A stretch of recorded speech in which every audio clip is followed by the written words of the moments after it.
गुरुर्ब्रह्मा गुरुर्विष्णु गुरुरेव महेश्वरः गुरुः साक्षात् परब्रह्म तस्मै श्री गुरुवे नमः.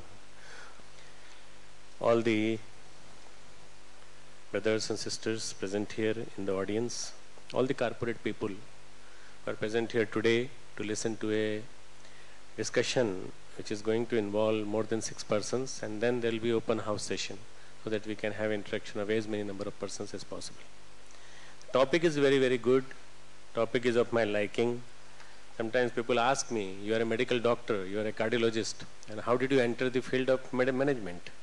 So I am managing a big organization, and that organization is such a big organization that you cannot imagine the depth of the organization. Right from the grassroots level to the top level, we have got so many number of people, and they are attached through spiritual values. They are attached through the importance of the Gayatri Mantra, which came in their life as a boon, and ultimately it changed their life. So I will bring it as a success story also, and how people from various walks of life, including farmers, including industrialists, including various persons, the officers and the students and the younger generation, how the youth groups, they are participating in the programs. That's why I thought I must speak to the managers, and let us start a roadmap from where we start a journey, so that this journey takes us to such a formulation of basically a fundamental aspect of spirituality plus corporate culture today, combining together both the disciplines, and that way we will be formulating the strategy today, how we can go ahead in this field. I'll start with my PowerPoint presentation. You can start seeing it here. The world economy is changing so fast that global economic output is now roughly 5 times what it was when the global commitment to development was launched. You can just realize the Sensex going high and high and high, and people say that it will cross 15,000. I hope so. It will cross. And Sensex has become such a costly thing now that it is just like gold, or just something like a very, very high capital value. You can imagine global economic output now. Everybody is watching towards India. In Davos, there was a conference, there was a congregation, and that congregation was all the time people were talking about India, India, India. Why? India is the hottest market today of economical world. Everybody is watching towards India. So we have to formulate certain strategies right now so that we don't go on that direction in which the others have gone. So our main emphasis on economic output, whatever we are doing today, is it in line with the ethics and spirituality which we are going to do? Because the progress achieved so far in corporate culture has been materialistic. So I'll be going ahead with the spiritual aspect of that. Current Indian economic scenario is the annual growth rate of GDP nearly doubled from 4.5 to 8.4. You know, don't need to recollect it. You know it. By 2020, the size of Indian economy will be equal to that of Chinese economy, and will be one of the top 5 economies of the world. India will be Jagat Guru by that time. I'm not saying, our president is saying, a lot of people are saying that India is going to dominate the world culture. India is going to dominate the world technology. India is going to dominate the world knowledge. India is going to guide the whole intelligentsia of the world because of the talent bank which it has got. So this is going to be the status in the next few years. What is the advantage with India? A young nation with a lot of potential. Say 71% population of India is between 20 and 35 year age group. And it is going to happen so for next, you may imagine, up to 2020, we are going to have younger and younger population coming up. And thereafter, we are going to have older population coming up. So from age group point of view, the younger generation is too much. Solid technical and scientific background. The technical and scientific education as per study in India is the excellent. And because of that excellence in the education, our talent which is going out is doing wonderfully well there. I have been to diaspora all over the world, and Indian diaspora all over the world. They are doing wonderful work in their fields. Rich cultural and spiritual heritage. This is what is the basic advantage with country, our country, that our people, wherever they have gone, they have carried forward with them the cultural and spiritual heritage. I had been to San Jose and I saw that there is a temple there, and in that temple each and every executive who is there, about more than 30,000 executives are there, they once in a while, once in week or twice a week, they definitely happen to drop in there so that their stresses are relieved, so that their all problems are resolved, and they carry forward their cultural things which they carried from here. So ultimately, the rich cultural heritage which we have is not there in any other country. The other countries have a history of aggression. Our country never was aggressive on any other country. We never attacked on any other country. We were always acceptable to all the masses. This is what is basically the things which are very, very amicable to us. Last 2-3 decades, if you see, we don't find that spirituality has not been considered that relevantly, but there have been few persons like Mr. Chakravarti in the IIM Kolkata. He has been doing a wonderful work by teaching ethics and management, spiritual values in management, value-based management, and there have been a lot of things, but they are just off the track. Corporate culture defines the personality of the organization or simply how things are done around in a corporate. So what we have to do is that we inculcate spirituality in the corporate culture. And this spirituality is not religion. I am just telling you that religion follows certain dogmas, certain rituals, and certain books. Spirituality is the core of religion. And once you understand religion, metaphysics, spirituality, ethics, these are the three things which are covered in the religion. If you take religion has got three aspects: metaphysics, ethics, and spirituality. Spirituality is the core, and spirituality is core everywhere. It is universal. All the values, all the qualities which are mentioned in the spirituality, they are always same, whether it is Muhammadan, Islam religion, whether it is Christianity, whether it is Hinduism, and nobody teaches the other values than that. So spirituality has to be taken in confidence with the corporate culture, and if each corporate culture they start believing that the spirituality has to be incorporated because of good governance, because of the good output which we'll be getting. Economy is on progressive path. We are entering new phase of economy, that is knowledge economy, as you have been listening very lately from various experts on the corporate world. Knowledge economy is the one which is governing, and that's why I tell you that India, because of the knowledge economy, is going to cover the whole world.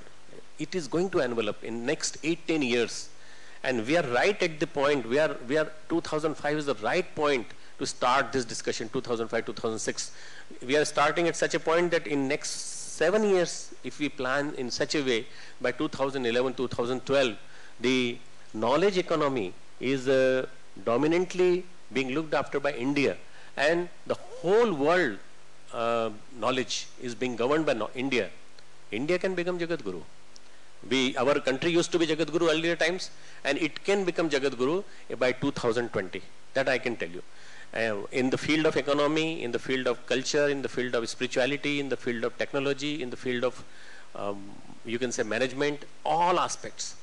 But for that, we'll have to do certain endeavors. It recognizes that knowledge is more important than ever before as an input, sidelining both capital and labor. We have to have that concept in mind. Knowledge is more important than ever before as an input. Today, as regards knowledge, we have enough number of colleges, enough number of institutions, and they are all going towards the growth of the country. K-commerce, next please. K-commerce is now appearing, and knowledge commerce is the trading of the knowledge in a variety of forms using electronic networks. Now this particular concept you can see with Reliance Industries, Reliance Energy, and all these concepts, all these companies adopting all these concepts. Knowledge commerce is the trading of the knowledge in a variety of forms. Knowledge management and chief knowledge officer. Now this is a necessity now in each and every institution, that they should have a chief knowledge officer. Besides the person who is looking after the HRD, there should be one person who should look after the chief knowledge officer, should look after the knowledge concept. Now what is knowledge? Knowledge is Gyan. Gyan. Gyan is one which removes the agyan, that is the ignorance. Now, once you achieve that gyan, that knowledge, then you will not be falling prey to many problems which are happening today. Now, I being a doctor, I know that the knowledge is not there, education is there, the information clutter is there, but the knowledge is not there. So, we need to have more and more knowledge of ourselves, we need to have more knowledge of our surroundings, we need to have more and more knowledge of our ecosystem, our relationship with others, who we are, what for we have come on this universe, what is our purpose of life. Have we asked ourselves deeper questions? If we ask ourselves deeper questions, we'll know that that knowledge which will come from within, that will give us the answers to many problems which we are facing today.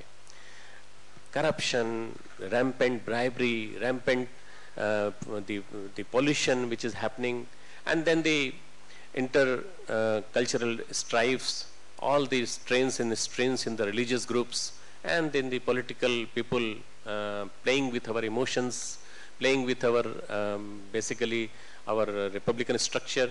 All those things can be taken care of if knowledge is spread all over. Knowledge, pure knowledge. And that pure knowledge is what is the team, what is the need of time, and my chief knowledge officer as the key person in any organization. He will be looking after, HRD person will be looking after the human resources, but this person will be looking after the knowledge to be spread everywhere. And this will require a lot of good books to be spread everywhere. Lot of introspective literature to be promoted in day-to-day life. And by that, I think we'll be able to challenge the corporate world that if you start these things, then you are definitely going to profit, definitely going to benefit by in the form of economy as well as in the form of the more and more output from your resourceful persons. Corporate challenges are value-based issues, and there are ethical issues. I am just talking of these 2-3 issues for one reason, that these are the issues which are now corporate world is facing. Honesty, respect and belonging. This is value-based issues. Honesty in the work, honesty pays in long term, dishonesty pays in short term, but not in long term. Have a long-term vision. And in long-term vision, can you earn enough knowledge, can you learn enough wisdom, prudence to work in such a way that your integrity and your honesty pays you. Respect for colleagues, respect for others, belongingness. This is my institution, this is our institution, this is my family, this is our family. This is how the belongingness aspect appears. Then the ethical issues. You have to think that tax evasion, wrong accounting and negligence of ecosystem. These are the 3 issues which are now the ethical issues, and we have to think in the corporate world that ultimately we cannot ignore these issues. I happened to go to Detroit, and from Detroit there's a town, Midland, which is around 100 miles from there, and there was a company known as Dow company, which used to never bother about the ecological issues. Ultimately the whole city got awakened, and whole city started challenging the Dow company, and they ultimately asked them to get the treatment done of their whatever effluent was there, because their rivers were getting polluted and the whole effluent was going to the Lake Superior, and ultimately they had to accept it. Now the issue is so clear that the book on deep ecology is now being accepted so means enthusiastically all over the country, America and in our country, everywhere, that ecology has become very important concept. Human resource exploitation is occurring at call centers, BPOs, MNCs, multinational corporations, burning out of the executive 5 days a week into 24 hours a day versus 6 days a week into 9 hours a day. If you just calculate 52, 54 hours, and as compared to that, the man gets burnt out in 24 hours, not a single minute is his minute, his whole 24 hours is devoted to the organization. And in that, he is totally burnt out. So 5 days a week in 24 hours a day, this burning out of the executive, we have to think about these problems. Executive is caught into 2 extremes of optimizing profit and declining inner resources. Now, you have to optimize the profit. You have been given a target. Now you need to optimize the profit. Secondly, gradually inner resources, which are your inner vitality, or you can call it your inner source of energy, that is gradually getting declined, and that's why you are gradually getting burnt out, and that burning out is leading to compromise with the health, family feudal issues with the family members are being overlooked, and ultimately your behavior is seen as a wrong behavior by many people, and people say that ultimately stress is eating you. What is the sense in earning so much if you are getting totally compromising your health that way? So not only the corporate person's health is affected, his family is also affected. Family values are also eroded. Sometimes you are so busy that you are even unable to even attend your children, unable to attend to your wife, and there are so many marriages are being broken, divorces are happening today, that nowadays divorce rate has risen like anything. With the onset of call centers, BPOs, and all this, means at what cost we are earning the economy? Are we earning the economy at this cost, that the call centers and all these things will bring more and more divorce rate, more and more family institution will be broken? We have to ponder on that. We have to think on that aspect. Next, please. With globalization, the evils of other civilizations are haunting us, especially in corporate world. I don't call other organizations culture as culture. I say the culture is only with India. केवल भारत के पास संस्कृति है और किसी के पास संस्कृति नहीं है. बाकी के पास civilization है. Civilization means सभ्यता, etiquettes, whatever we have to do outwardly is civilization. Western civilization, Greco-Roman civilization, English civilization, whatever they had. And culture is with India. Culture is a word which is much closer to spirituality. Culture is a word in which you erode your inner core and you sow some seeds, and ultimately you grow those seeds inside you. Our culture is much closer to spirituality. So with constant on time, relaxation being sought through petty means. What is happening?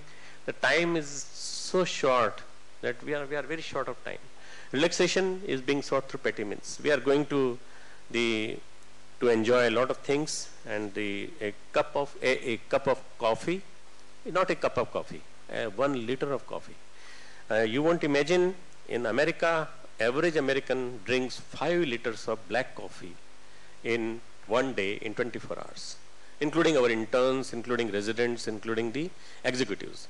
In 24 hours, if you drink 5 liters of coffee, then what you are going to eat? You are going to eat something like burger, something like a totally non-healthy food. Ultimately, your health will be compromised. Then ultimately, the coffee is not going to help you, so you take just a sip of the alcohol. And that sip of the alcohol becomes a chronic thing. Ultimately, petty means then ultimately cigarette also comes up and it starts burning you, and that is not a stress relief for you. These are all escape activities. We have to go to the end result. What is the end result? Stress, anxiety, lifestyle disorders. These are the ultimately today the stress related lifestyle disorders is the ultimate end result. And more importantly, moral degeneration, disharmony in family, and depression, which I just now spoke. The worst possible thing is depression. Depression is going to cause so many suicides in near future that if we don't take care of depression early, then we are going to fall short of many talented persons in the world. Many talented persons, they fall prey to depression because of sudden shock or a chronic fatigue or a chronic problem which is haunting them, and ultimately depression, according to WHO, is going to be the world's topmost illness. About 60 to 65% persons are going to suffer by 2015. Second will be heart attack, third will be cancers, fourth will be other problems. First, number one is going to depression. There is no treatment.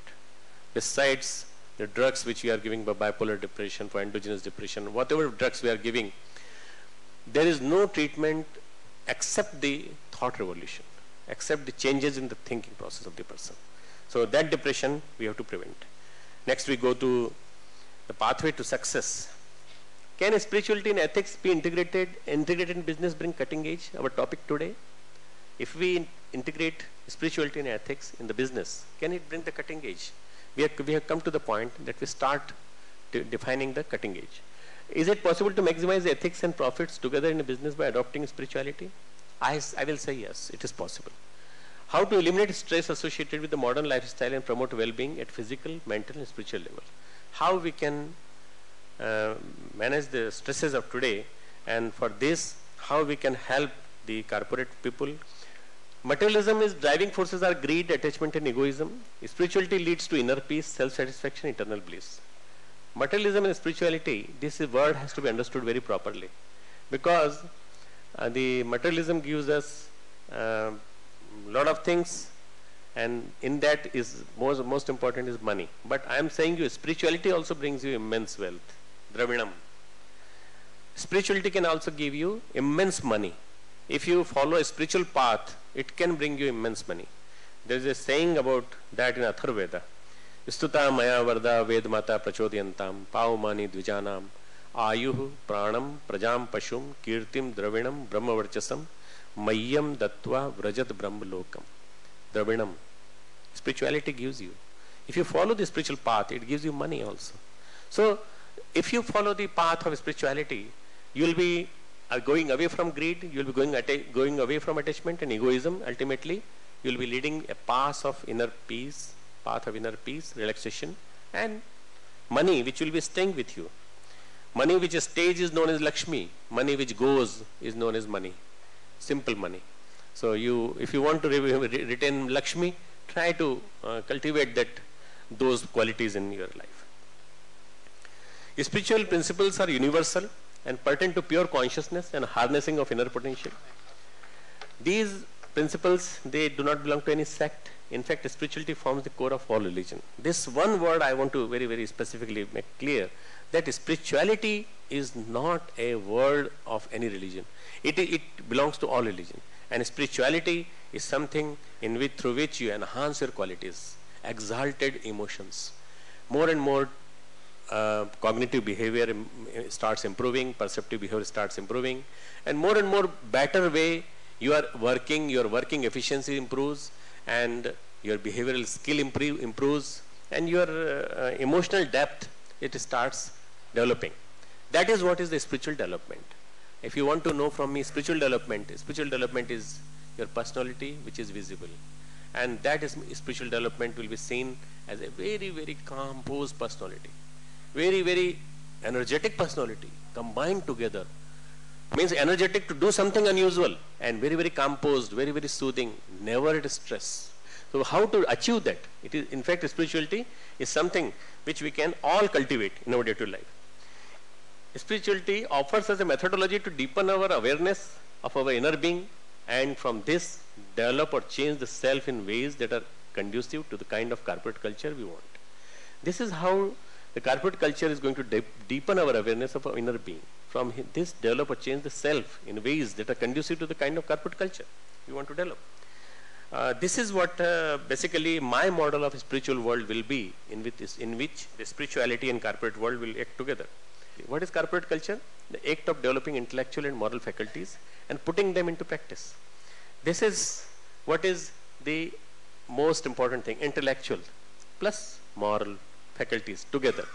And then this happens automatically, it has not to be cultivated. The revolution in corporate leaders' personality leads to changes in organization's culture. What is the revolution? The revolution starts happening in corporate leaders' personality through 12 qualities. They need to be developed for a spiritual lifestyle helpful in corporate management. I'm going to show you few qualities.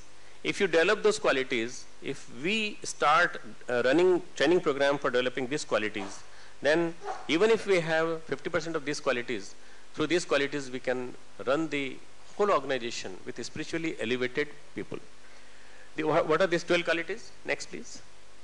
Self-awareness, realization of self-potential. Man has immense capability. If we start recognizing that man has got immense capability in himself, if we remember the sentence of Swami Vivekananda, each soul is potentially divine, the goal is to manifest the divinity within or out by work or worship, then we will be able to realize this self-awareness. Awareness about self. There is so much awareness about the surroundings, there is not much awareness about self. Who we are, what for we have come, this is the real knowledge. Spontaneity, quick reflexes, no delay, be alert and decisive. Don't delay. Delayed decision is indecision. So quick reflexes should be there, And if you have that spiritual quality of spontaneity, you will be always alert and you will be always decisive. Being vision and value based, third quality.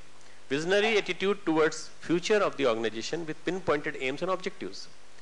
If you don't develop a vision, then you will not be able to form a target. So visionary attitude, form a vision, what is going to happen after 20 years, what is going to happen after 15 years. So a corporate person has to develop a vision, and that vision is going to work for the future of the organization. I'll just give you the example of Dhirubhai Ambani.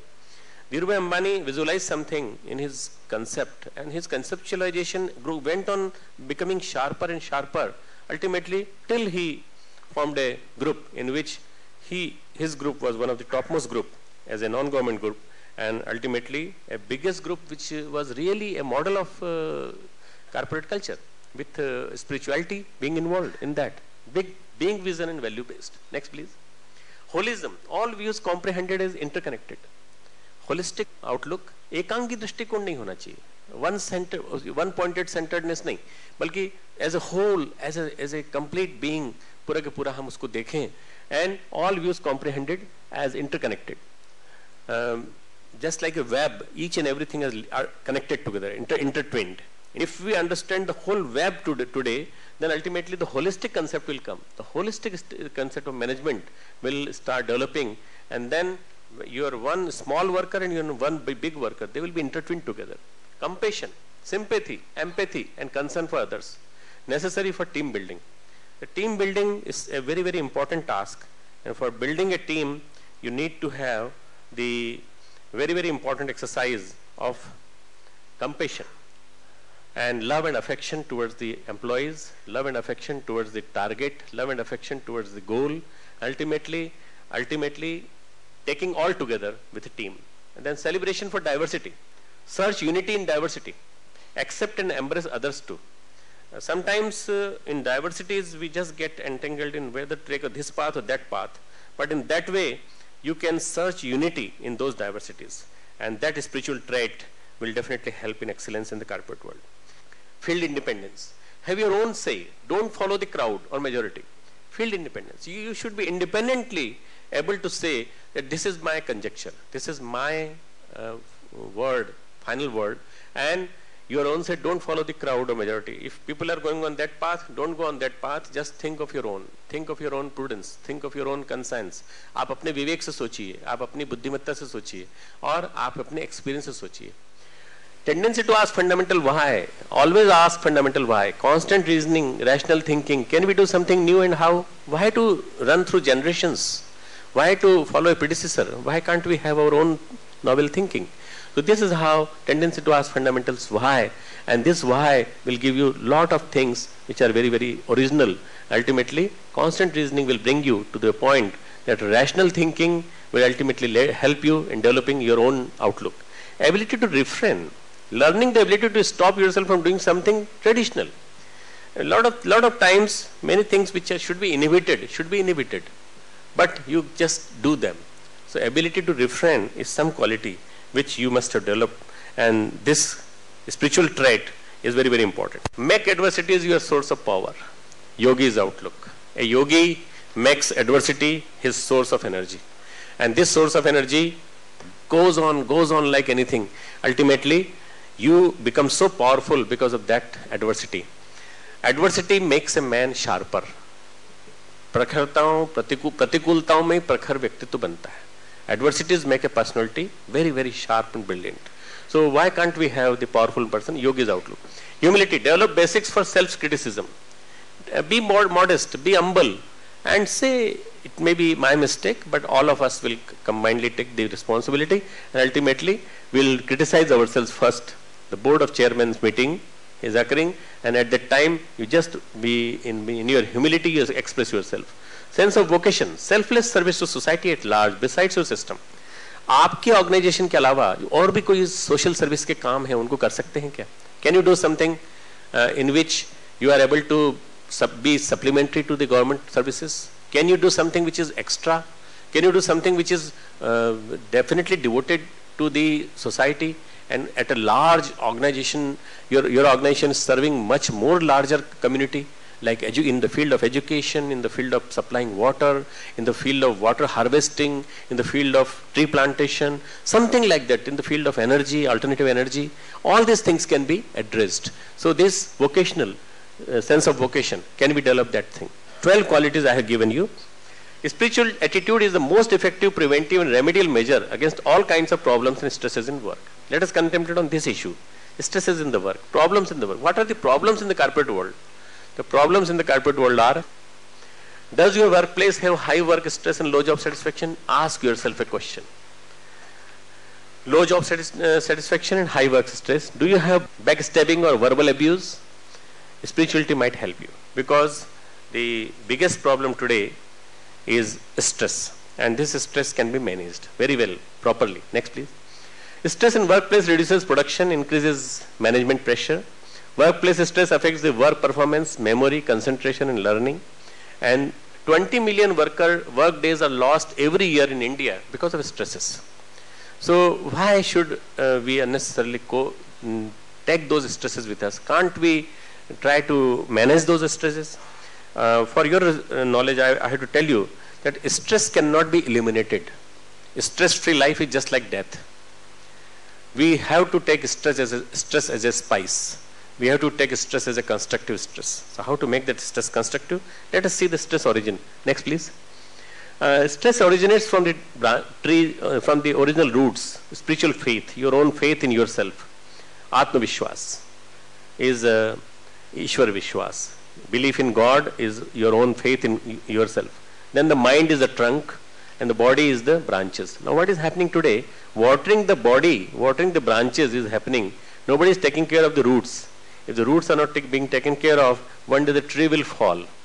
The decay is occurring, and that's why there are so many problems in the society today, that we are falling prey very early to a lot of problems. Stresses can be short-term, acute, or long-term, chronic stresses. Acute stresses is the reaction to immediate threat, also known as fight or flight response. This is when the primitive part of the brain and certain chemicals within the brain cause a reaction to potentially harmful stressors. Long-term chronic stressors are those which keep on haunting us, keep on pressurizing us, which are ongoing and continuous when the urge to fight or flight has been suppressed. Examples of chronic stressors include ongoing pressurized work, ongoing relationship problem, isolation, long hours of work, diminishing family tie-ups, and persistent family worries. What are the stress signals? Let us identify them and let us see, can we take care of them? Early symptoms are stomach upsets, like belching or something like water brush, headaches, rashes, back pain, insomnia. Nervous reflexes are biting nails. You start biting nails. You must have seen the cricket players doing that in the cricket matches. Clenching fist, grinding teeth, picking at facial skin, hunching shoulders, and ultimately the illnesses start appearing: asthma, migraine, digestive disorders, skin disorders, and sexual disorders. We have to understand them, because if we don't understand the signals, then we won't be able to identify them. We have to identify in the workers also, and we identify in ourselves also. Signals of stresses: nervous signals, biting nails, clenching fist, clenching jaws. I just showed you drumming fingers, grinding teeth, hunching shoulders, picking at facial skin, tapping. 2 jobs at a time. Doing 2 jobs at a time. You are drinking tea as well as you are reading the newspaper. You are eating your breakfast as well as you are reading the notes for that day. You just spill over your breakfast on your notes, ultimately make a mess of it. You are shaving also and drinking a cup of tea. And in that haste, you just put your brush in the tea and you drink that water which you had just kept for the shaving. So this is what 2 jobs at a time. A person in stress does 2 jobs at a time. We start identifying yourself. Touching hair very often, all the time, doing combing also, touching hair very often. Too hurried or too loud talking. This is also one of the stress. Too conscious about being on time. These people are always late. Once they start from their home, they are so conscious about being on time that they just forget their car keys. When they come to the car, they go to the car keys and they forget their spectacles there. And when they come with the spectacles, they forget their mobile there. So ultimately, by the time they start their car, they are half an hour late. So they are too much in the stress, too conscious about being on time. What are the mood signals? We can identify them by anxiety, depression, frustration, habitual anger. Anger become a habit. Helplessness, hopelessness, irritability and restlessness. Never at rest at any time. You are constantly at unrest. And this starts basically all the diseases start occurring. And I tell you, 90% of the disorders today are lifestyle disorders. Even the onset of many things which are happening today in the world, including cardiac problem, including malignancies, including various autoimmune disorders, they are all starting from, basically the root is from the stress. So can we cope with the stress? Can we take out the stress? We have to learn the art of living, the art of being, the art of relating, the art of thinking, art of becoming, art of organizing. Art of being, who you are. What for you have come on this earth? What is the purpose of yours? Art of relating is your relationship with your colleagues, your boss, your family members perfect? Art of thinking, you should be able to think properly. Your thinking should be perfect. Many times people ask me, why do you say that art of thinking? Thinking is also an art. You have to cultivate proper thoughts. You will start thinking bizarre, and ultimately your bizarre thinking is going to upset you like anything. So thinking also pollutes the mind, and sometimes wrong thinking leads to wrong direction. The art of becoming, what do you want to become? What is your ultimate target? I want to become the topmost executive of this organization. Now you will become, if you start thinking in that direction.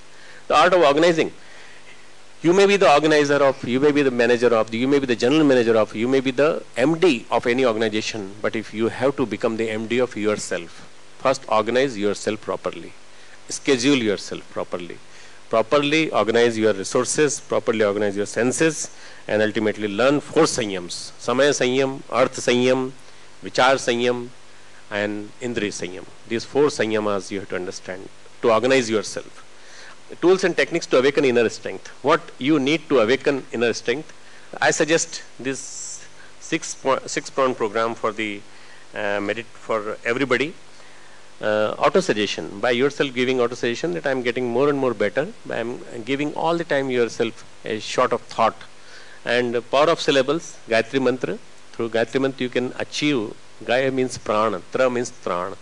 One which preserves the life is Gayatri. And Gayatri can be recited by anybody, anytime, anywhere in the world. You can do it anytime, and it can give you immense energy. Pranayam, go into the Pran Shakti's dimension and do exercise in that is known as pranayam. Meditation, if you can do meditation properly, regular yogic practices, self-introspective literature. That self-introspective literature is going to help you like anything. If you are reading every day, half a page to 1 page per day, read that literature, and it is going to give you so many outputs that ultimately you are going to be full of knowledge. Meditation is a cleanser of our mental garbage, our day-to-day necessity. It gives relief from mental constipation. For physical constipation, you might have taken Kayam Churn, but have you ever thought of taking some meditation practice for mental constipation? Mind is full of kachra. Mind is full of lot of things which are causing constipation. Ultimately, you are not able to think fresh. Think fresh all the time. It implies giving bath to your personality of noble and ideal thoughts. What is meditation? Noble and ideal thoughts all the time in your mind. The outcomes of meditation are, outcomes of all things are, self-discipline, self-motivation become the key force in life, better scheduling and organization of oneself, and enhanced managerial capabilities. Ultimately, this leads to all the capabilities which you need for any organization. Now, we have 3 skills: cognition, behavioral skill, and developed emotions. The cognition gives us correlation, holistic approach. Behavioral skill gives us sharp intellect, and developed emotions, they give us refined personality. So, Sthul Sharir, Sukshma Sharir, and Karan Sharir. If at 3 level we start doing this approach, we will be starting developing certain concepts which will be giving us so many things in our life that ultimately will become motivational people. There were motivational leaders, next please, like Mohandas Karamchand Gandhi, Bapu, whom we know, Jamnalal Bajaj, Dhirubhai Ambani, Bill Gates. I call them motivational leaders because they earned something in the corporate world. And today, Gandhi is being taught in Germany and various places as a person for the corporate success. I never thought that Bapu will be taught as a corporate success person. But Charkha is being used as the source of peace and ultimately enhancing the capabilities by 40,000 persons in Germany. Can you imagine that the same charkha has been awakened after 60 years? And in our India, those people who used to do charkha, they're all wearing safaris and all those things, and they are roaming about all around us, leaders, and we can see them that they are not talking about Bapu at all. They are talking of Bapu's heritage, that's all. But they are not adopting him. Jamnalal Bajaj was a person who was the visionary person, Dhirubhai Ambani, in the auditorium which we are seated. It was his vision. And Bill Gates, I think he donates like anything, and he devotes his full potential for the gradually developing the new potential, new concepts coming up. So they are the 4 motivation leaders which I have selected. Practical spirituality for any corporate person, spirituality should be an essential part of day-to-day life. Lack of spirituality leads to many problems. Agyan, ignorance, ashakti, lack of vitality, abhav, lack of resources. दुखों के 3 ही कारण हैं. If you are in misery, there are only 3 reasons. Then there cannot be any 4th reason. The 3 major causes of miseries are agyan, ashakti, and abhav. Lack of vitality, ignorance, no knowledge, lack of resources, abhav. So how to get rid of these 3? The best possible approach is a spiritual outlook towards all the problems, and the Gayatri Mantra helps us in that. Elevation of level of consciousness leads to elimination of agyan, that is ignorance. Health will be always homeostatic besides family life, and spiritual life itself starts appearing, expressing inherent power of soul. Ultimately, the excellence will start appearing. Practical approach to spirituality. My 3 capsules I want to give you: Upasana, Sadhana, and Aradhana. Upasana is self-awareness, invocation of the divinity within. Sit near God. Sit in the proximity of God. Every day 5 minutes, 10 minutes. You can spare some time to sit near God. Nobody gets an opportunity, but you are getting an opportunity. On my invitation, just sit in the proximity of God. Start thinking about godly virtues, qualities, ideals, and start becoming like that. Upasan, up-asan means become like that. Become like God. Can I adopt the good qualities of God? Om bhur swaha tat savitur varenyam bhargo devasya dhimahi. You start imagining about the qualities. Om, that Paramatman. Bhu, bhuvah, swaha. Sukh Swarup, Dukh Nashak, Pran Swarup. Tat Savituhu Varenyam. Tat means that. Savitu means that effulgent, vibrant, illuminous, illustrious sun. उस सूर्य का हम ध्यान करें. कौन सूर्य? जिसके पास कौन सी qualities हैं? सुख स्वरूप, दुख नाशक, प्राण स्वरूप. We won't give anybody dukh. We will give everybody sukh. We will give everybody prana shakti. And ultimately, the next quality is bhargo, papanashak, devasya, divinity. And ultimately, dhimahi dhiyo yo na prachodhyat. The God which gives us these qualities, we inculcate these qualities in day-to-day life. So upasana, sit near the proximity of God. Sadhana means self-refinement, self-restraint. Try to make yourself a very stronger person by doing sadhana every day. Upasana is done of God. Sadhana is done of self, Jivan Devta. Aradhana is done of the society. Aradhana means selfless service. Selfless service of the society. How far you can serve the society in a selfless way, that is our main aim. And if we can get nearer to that, then Aradhana is going to serve our cause. Changing attributes of quotients. Now I am just coming to one point. IQ was sometimes very important. Now IQ has given time led to EQ and CQ, emotional quotient and creative quotients. Now these all have given way to spiritual quotient and perseverance quotient. Now these are the things which are now to be looked after in a corporate person, and they will come only through Upasana, Sadhana, Aradhana. I am just giving you a few glimpses of Vedic vision. Gayatri Mantra, Om Bhurvasva, Tatsaviturvarenyam, Bhargo Devasya Dhimahi, Dhiyo na prachodhyat. Mahakali, Mahalakshmi, Mahasaraswati. Tatsaviturvarenyam is Mahakali. Bhargo Devasya Dhimahi is Mahalakshmi. Dhiyo na prachodhyat is Mahasaraswati. If you can inculcate your whole personality by the early morning rising sun, meditating on that, that is Vedic wisdom, which gives us immense energy. A living example is Gayatri Parivar fraternity. Successful implementation of a whole new concept of management based on a family model, a systemless system. In my organization, Shanti Kunj, nobody has to ask where to go. Nobody has to even ask the timetable. Everything is automatically done, and everything is decentralized in such a way that everyone does his own work. Nobody is frustrated, nobody is having any problem, and the system is such that system should be studied by corporate people. How to run an organization of more than 90 million people from a headquarter with 1500 permanent workers seated there, and from there the whole organization is being run. A systemless system. This is what is I am planning to invite all of you from here onwards when we'll do our success stories. Success stories of social reconstruction. Just I want to show 9 days and 1 month camp for mass awakening are organized in Shantikunj throughout the year since the last 3 decades. We are doing every month, means from 1 to 10th, 11th to 20th, 21st to 29th. Next please. On an average, 2,000 persons take part in these camps from all walks of life, all age group and gender participate in them. Each person is welcome. They can write a letter and they can come and join us our program. Next please.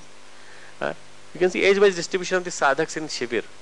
You can see 15 to 35 year age group is taking a bigger chunk, 43%. 26-35 years is 23%. You can imagine about 66% is this age group, 15 to 35 year age group. And ultimately 18% 36 to 45 year age group. This means younger generation is coming very, very closer to spirituality. And this younger generation, 84% younger generation, is the future of tomorrow. Tomorrow's modern world is going to be brought by the spiritually elevated people. So all this data that suggests that people are growing, more and more young people are getting into spirituality. Next please. More than 4,000 big establishments, Gayatri Pragya Sansthans all over India, more than 20,000 small and medium centers, Gayatri Pragya Kendra all over the country, which are doing activities of social reconstruction. Next please. Sanskars have been done in plenty.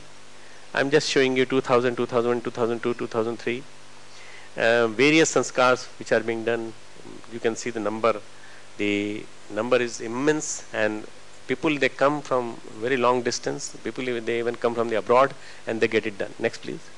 Number of ideal marriages which are done. You can see how the figure has gone up. Like 2004, you can see 95,000 ideal marriages were performed in Shantikunj or the various centers of the Shantikunj. Number of persons trained. You can see the persons who are trained, they are from various NTPC, BHEL, the power grid. All these employees, they come to us and they stay with us for Saturday, Sunday, 2 days, or for 5 days, or for 9 days. And they are trained in the executive management, moral education, as well as the executive management. Next please. Tree plantation, we have done number of trees plantation we have done, and we are following them like anything. We follow them just like children, our own children, and that's why the Smriti Upvans are on increase everywhere.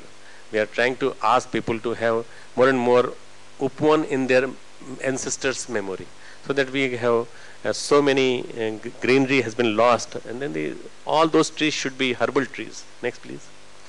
Then Akhand Jyoti and Yug Nirman Yojana, these are magazines. This is on increase, you can see. It is more than about 1.5 million publication of the magazines, all the languages. Our Gurudev, patron founder, Pandit Shyam Sharma Acharya, 1911 to 1990, and Mataji, 1926-1994. They were the founder of this organization. I am a disciple of them, and I was destined to take their heritage. And somehow, we have been able to bring younger generation together, and in last 15-16 years, we have been able to generate immense energy amongst them. Shantikunj Haridwar, I'm just giving you a glimpse. These are the Himalayas. This is the Ganges. You can see the Ganges coming out. And this whole is Shantikunj Haridwar. And we have retained the greenery, as well as we have maintained the campus of a modern ashram, in which all the facilities are available. 15,000 people can stay. Not a single money is charged. People, they pay out of faith. Even the meals, even the staying and everything is free. And you are all welcome to visit sometimes Shantikunj Haridwar. This is just from inside the view. And once you are there, you will feel that something like corporate excellence is being lived here. People are living here in the corporate excellence way. Brahmacharya Science Institute is one of the institutions which is now running the various activities in which we are trying to intercommunicate science and spirituality. I'll just give you 2-3 impressions of the slides. This is treadmill test, computerized treadmill test. Before meditation, after meditation, what are the changes? How stress, you can eliminate the stresses, various stresses. We do the test through this cardiac efficiency as well as various things. Next please. We do computerized spirometry also. After pranayam, what are the changes in the body physiology? Next please. This is about the computerized EEG. We are recording the electroencephalographic waves also. Next please. This is Crude EEG, this is alpha EEG. And a burst of the alpha EEG we like to monitor, and the efficacy of meditation and power of mantra shakti is observed through that. Now, University of Indian Culture has come up recently, an institution dedicated to disseminate the Indian culture all over the globe. You can see this is just a very serene location, just half a kilometer from the Shantikunj, and courses are being offered. Next, please. Yogic Sciences and Human Consciousness, Clinical Psychology, Indian Culture and Tourism, Dharm Vigyan Temple Management Program, Holistic Health Management Program, Self-Reliance and Rural Management Program. So we have about more than 2,000 students, and they are all trained in various aspects of the disciplines, and they are all ready to come to you.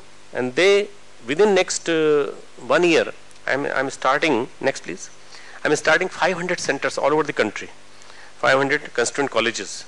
You can say MJMC, Masters in Journalism, Mass Communication, Thought Management Program, Emotional Management Program, Temple Management, all these are being run in this university. Just a view of the university, next please. You can see a view with a Mahakal's temple in the center. And without any government aid, construction of nearly rupees 50 crore has been done so far. We have not taken any money from government. We have not taken any money from UGC. We have done of our own. And there are about more than 5 lakh people who donate 1 rupees to 5 rupees per day. And through that meager contribution, lot of people are contributing to that particular setup. And you can imagine the commitment of these people, that they are now giving us a estimated 200 crore budget will be fulfilled. 500 constituent colleges are opening from April 2007 all over India and abroad with affiliation to various universities. This is what is the development which we have done. Last 2 slides will give you an appeal. The work which India has to do for humanity is a work which no other nation can accomplish. The spiritualization of the whole globe. पूरे विश्व का अध्यात्मीकरण करना है हमको. We have to spiritualize the whole globe. This is what is the challenge Sri Aurobindo gave in Sri Aurobindo's complete volume, and you can see volume 1, page 799. This is from that, and my Gurudev's appeal. The world is getting ready for a big change. Will you participate in that? There is going to be a mass change in the whole world. In next 10 years, we are going to see India coming up as a superpower, and we all have to think over that can we become a buffer in that. Thank you very much to listen to me so patiently.